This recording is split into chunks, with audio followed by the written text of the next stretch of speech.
And Kentucky's domestic violence shelters normally use a federal grant to buy food, but a sudden cut to the funding forces centers to pay thousands to feed the victims.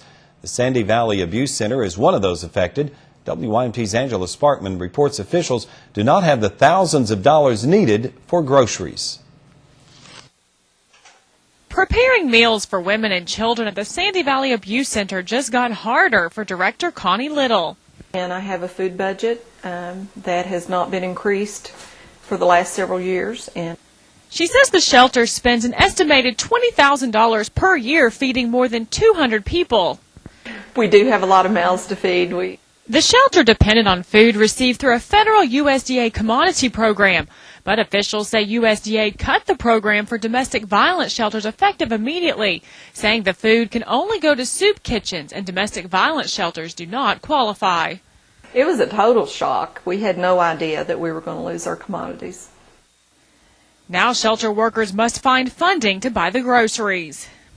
And with the prices of food items going up that we purchase, losing the commodities has been a major loss for us.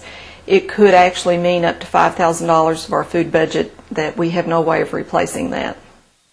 Little says the shelter does not have the $5,000 needed and there are no budget increases in sight.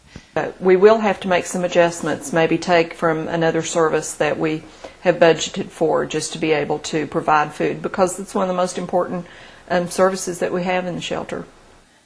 She says they hate to take money from another service, but it might be necessary. They will also depend on donations. In Floyd County, Angela Sparkman, WYMT Mountain News. And if you would like to make a donation to help buy food for the shelter, you can call 606-285-9000.